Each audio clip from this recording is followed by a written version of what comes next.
I'm Kris Gardner of the Houston Round Bar Review, speaking with Lindsay Edmonds, Rice Owls women's basketball head coach, who just finished, well, not just, but completed her first season as head coach at Rice. Coach, first, how are you? I'm doing great. How are you?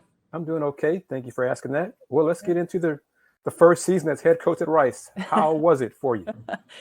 I think I've said it a ton. It was a whirlwind, right? It was a whirlwind from the time that I got there, even till now. It's just the whirlwind has changed from whether that be hiring your staff to, keeping your players, to recruiting new players, to the season, and then now it's like the postseason grind and what that looks like. So it's been a whirlwind. It's been a lot of fun. It's been a lot of challenging moments. We dealt with a lot of adversity this year that I don't think I could have even began to foreseen could have all happened in the same year, but it did. And I hope and pray it makes us all stronger moving into next year because of everything that we went through together this season. And part of the adversity, I think, some games you only had 7 players. Yeah. How was that to manage practices, games with just 7 players? I called a lot of my mentors and I was like, how do I work on team defense and I can't go 5-on-5 in practice, and how do I work on rebounding out of a zone and I can't go 5-on-5 on practice? So a lot of them were like, I don't know. You got to break it down. You got to do 3-on-3. You got to do 4-on-4. But thank goodness my staff is still in shape. They practice every single day, which helped us get to that 5-on-5. But it also made me lose assistants, right? And they would try to watch as they were doing things. But again, they're in the heat of the moment. They're defending a pick on the ball. They're trying to box out. They're trying to rebound. So it was hard because then that left it all on me to see all the things, right? And I can be looking at the defense and think, man, the defense just did great and applauding the defense, but then I couldn't pay attention to the offense who did something wrong, right? Because my assistants were in practice. So there were some struggles with that. We got really creative. We also had to shorten practices quite a bit. By the time we hit February, we probably never went over an hour just because we couldn't. Our numbers were so low. I had a reporter ask me one game after a game why I didn't play more people. And I was like, that's all I had. I mean, I had a walk-on sitting over there. The other kid you saw had on a boot. The other kid had on a sling. Like, they couldn't go in the game. So I played the 6 that I had available to me. So it was definitely challenging. But like I said, I think it's going to just make it that much tougher moving forward. Well, as of right now, April 14th, what is the status of your players? Are they all healthy now? We're getting there. We're getting there. We're getting there. We're not there yet. Obviously, we had an ACL that happened in December, so she has some ways to go. But some off time's been good for a couple of players as well. So we've tomorrow is our last team workout, and we're going to make it fun and do relays and Easter egg hunt and stuff like that. So it won't be too tiring or body physicality for them. So the time off will be good for them. We needed to work on some things in the spring, but we also needed their bodies to heal. And so I'm looking forward to having a full roster come June when they all get here for the summer. Well, just take a few minutes to comment on your healthy players and the job they did this season for you. Yeah. I was really proud of everybody that played. They all played a lot of minutes. They all pushed through and had to do things that they had never done before. They had to do things outside of their comfort level. But I think Destiny Jackson was a huge plus, especially down the stretch. Early on this season, I would come in after the game. I'd be like, Destiny, you took one shot today. Like, we can't be successful if you take, one shot. And so along the season, she started to build her confidence and started to realize that we truly had confidence in her. We want DJ scoring the basketball. We want her distributing the basketball, but we also want her scoring, and we're a better team when she's doing that. So I wrote down some of her stuff because we had our banquet last night, but I mean, almost averaging 10 points, almost averaging 6 rebounds, almost averaging 5 assists. Like, she was a total package for us. She put together more assists this season than any other Owl player in history since 2016. So pretty impressive year for her. I'm really excited about having her for multiple years to come. So that's really exciting. I think Ashley Austin transformed her game. Her last 2 seasons, she had scored 60 points total. And for her to come in and average 16 and a half this year, have multiple 30-night games, have, 27 twice, got really close to 20 a lot of times as well. She really she really is a matchup problem. If you have a big on her, she can pull you out and play out on the perimeter. If you try to put somebody quicker on her, she can play bully ball and play in the paint as well. So I think she really expanded her game, and she really competed at a high level this year for us. So really excited about her. Malia Fisher, she's phenomenal. And I think had every right to probably be Conference USA Freshman of the Year. She won it 3 times in the season for weekly awards, and I was hoping that she was going to get it because she played the whole season. I think the young lady that received it at Western Kentucky was a great player. Just unfortunately, her season was ended short, and she didn't play the full season. So I felt like Malia deserved to be Freshman of the Year, but she just has so much potential. Her ceiling's so high. The things that she's working on right now in this off season are really going to help us and help her next year be even more successful. Right now, if you told her, in the last year, if you would have told her to do certain things in the games that she did in a workout, she could have never done it. It was just natural ability to her. But for her to think on how to do it, she couldn't do it. She's starting to learn how to play the game now and learn how to make those moves and those counter moves. So her ceiling is super high. I'm really excited about her. Maya coming back from her ACL and not competing, really, I think hit her stride late as well, and got comfortable out there and understood her role, and understood what she brought to the team and knocked down some big time shots for us. So those were the ones that I felt like were healthy throughout and India came in games and was able to give us a defensive mind. She always made something happen as soon as she came in on the defensive end. So really excited about what she brings to us defensively. The others, I felt like Haley, Kate, Lex, Ari, those are the ones that unfortunately just dealt with injuries, and they had kind of some up and downs this season. It was your first season as head coach. Did you learn things that maybe you won't do in your second season that you said that didn't work? Something, just things like that. Yeah, I think early on, some of the games that we were losing, I was calling the wrong plays or calling the wrong timeouts or running plays for the wrong people in the crunch time, right? And as the season went along, I started to learn my players better. And I started to think like, oh, this play that worked really well at NC State for this shooter doesn't work great for my player here at Rice University. So tweaking plays to fit what worked better for my players and not just what I had seen be successful in the past. So I think, the players got more comfortable in those moments, but I also got more comfortable in those moments on when to call the timeouts, on whose number to call. And who could handle that pressure of needing, we need a shot. Here it is where I'm calling you. So I think I'll continue to grow and continue to get better and knowing my players and executing down the stretch. And despite the adversity, the team still earned a first round bye in the conference tournament. How proud of you to accomplish that? Yeah.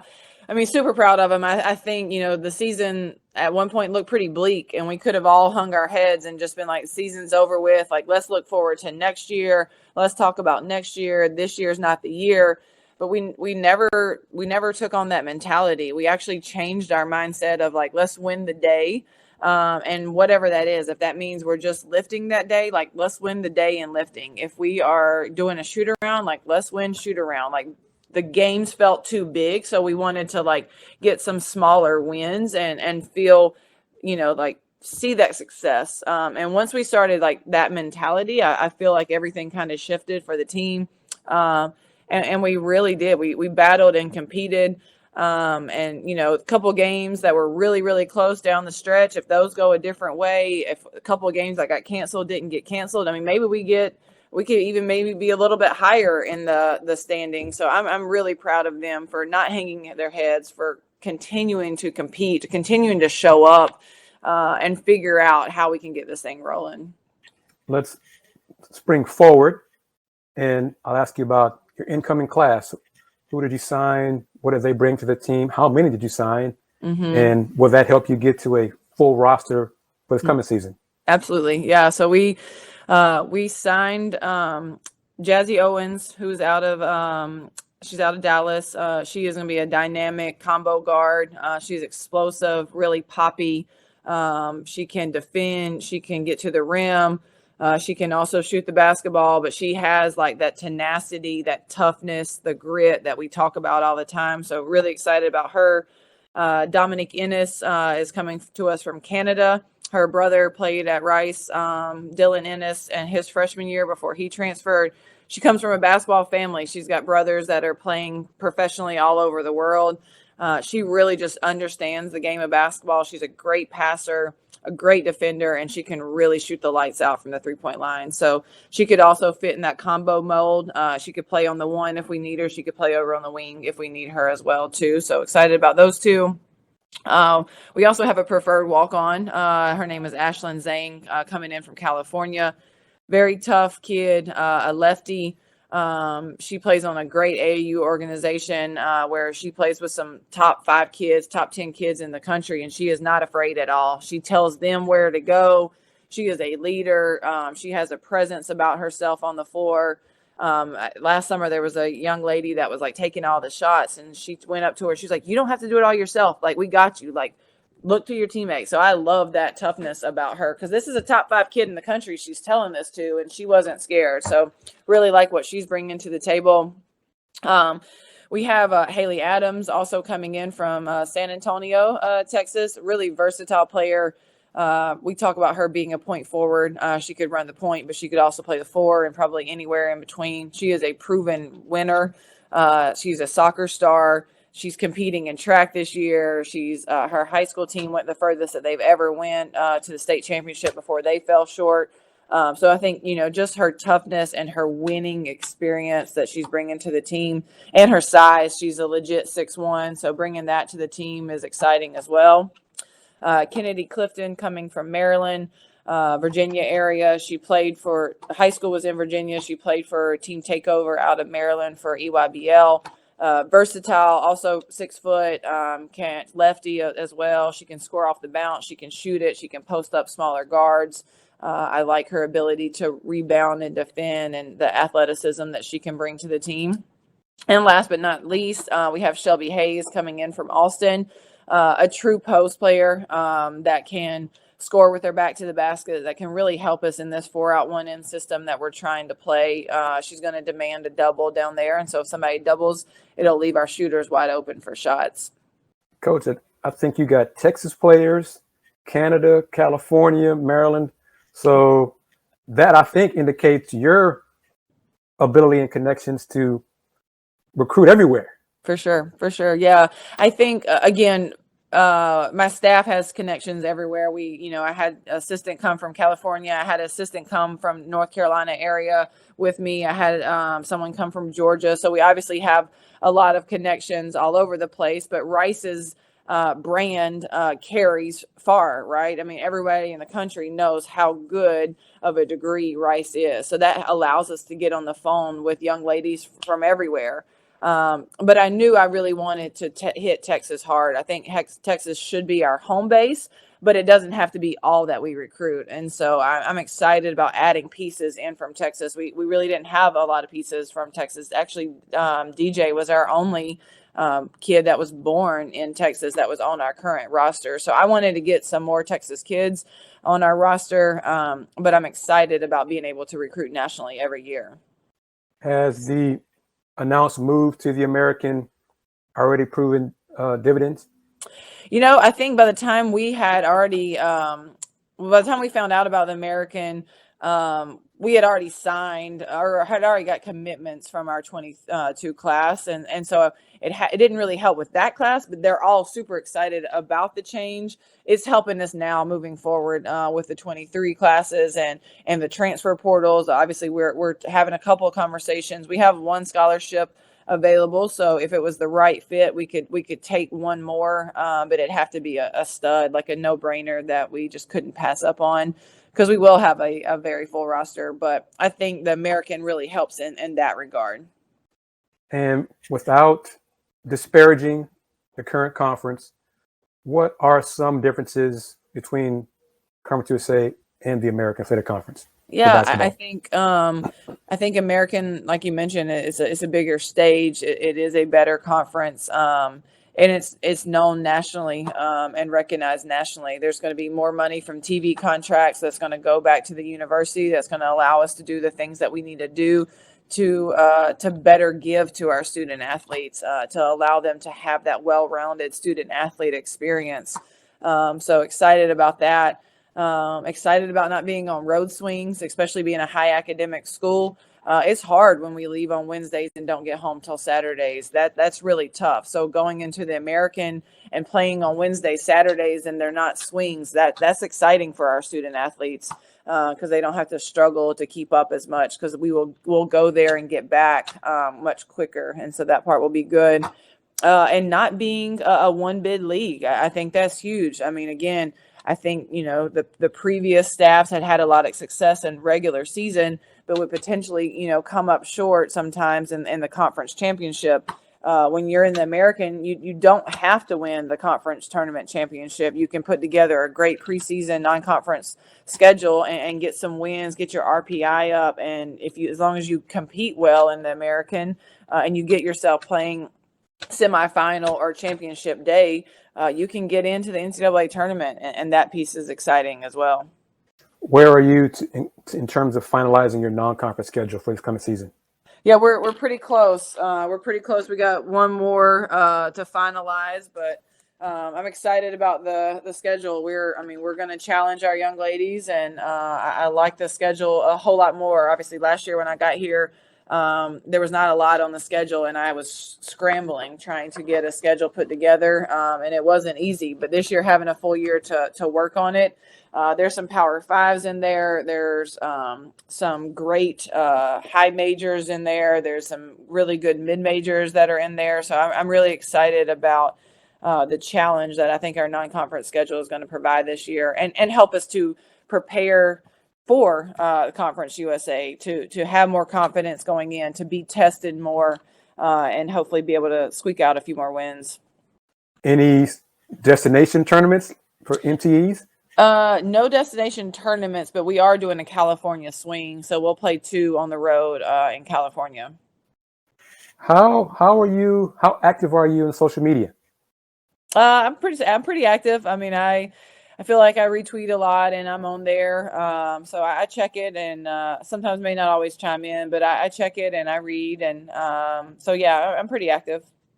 Do you have any, I'm trying to boost coaches, especially women's basketball coaches, for coaches shows and stuff, like when you go to the American, they're on ESPN Plus. Any thoughts about you having some sort of Rice women's basketball content on the channel? Yeah, I would love that. That'd be awesome. I think it's one of the things I appeared on Coach Para's radio show at the end of this season, and I got kind of my wheels turning of like, this is something that I need to be doing. So that was actually something that I've been thinking about as well. So I think it would be wonderful to do that. Great. Okay, you come from NC State.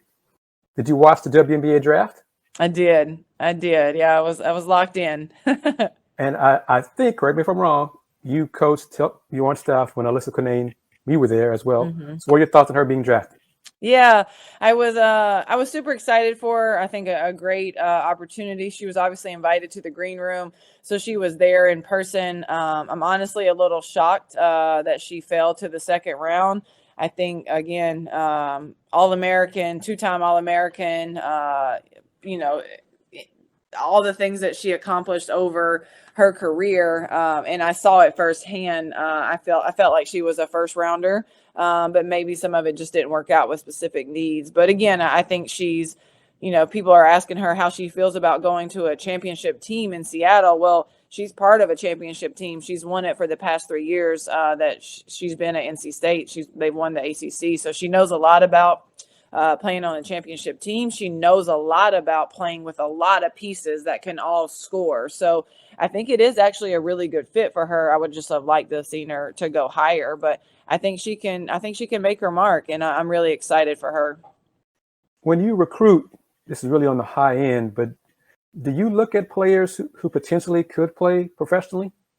Yeah, I think you want to have players that have those dreams and those goals and those aspirations of playing professionally, whether that be here in the States or play overseas, because it means something to them. You want them to not just do basketball just for the college piece of it. You want them to love the game enough that they could foresee playing past that, and maybe a great opportunity comes along career-wise that it just doesn't make sense, and that's okay. Or once they get to that point, maybe their body's tired, but you don't want them to be like, oh, I would never think about it. I think it just allows them to be that much more competitive in their sport if they have those long-term goals. Almost done with speaking with Coach Lindsay Edmonds at Rice Owls. How's your family? Everybody moved in and adjusted? Family's great. Everybody's doing well. Our oldest is finishing up her first grade.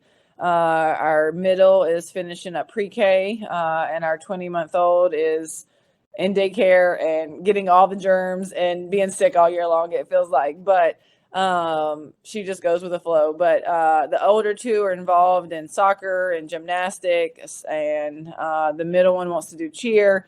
I don't care what they do as long as they're involved in something and they find something that they love and that they're passionate about.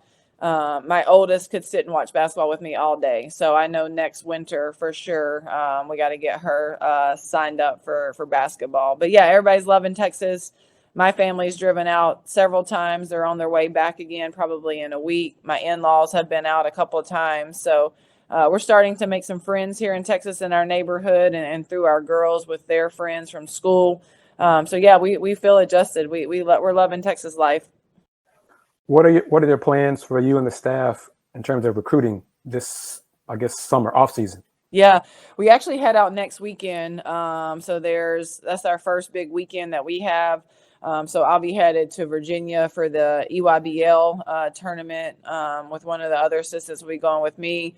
Under Armour tournaments down in Birmingham. And then there's a big tournament going on in Texas. So we have 2 weekends, one weekend in April and the third weekend in May. We'll be out and about. And then July, obviously, we'll be heading out. So we have a couple of young commitments in the 23 class, but we could get a couple more depending on what happens with the transfer portal. So we may be looking at some really, really young kids this summer if everything goes the way that we're expecting it to go with the portal. We may just be kind of sitting on a couple of commitments and looking at the younger kids to build up our database. Do you have a time frame in mind for anybody from the transfer portal? Like, okay, if we don't have anybody by the end of this month, end of May. Yeah, the deadline to go in is May 1st. So I feel like at this point we pretty much know the handful, and I say handful, it's less than a handful, the 2 to 3 that we would even be kind of exploring. And so if something didn't happen with those, we would just leave it as it is. And that our roster would be with the 15 with the preferred walk-on that we have. If we get the portal kid, we will go up to 16. So again, it's got to be the right fit and perfect fit. And there's a couple that are out there that we're going to pursue pretty heavily. Thank you very much, Coach. You've been a rock. You were my first guest when I was hosting radio show last summer. So I thank you very much for your time, and keep me posted, because if you do get a coach's show on ricehouse.com or ESPN Plus, let me know about it. I'll promote it for you. Awesome. I appreciate it. And thank you for having me. It was good to catch up. Thank you, Coach. Take care. All right. Have a great day. You too. Bye-bye.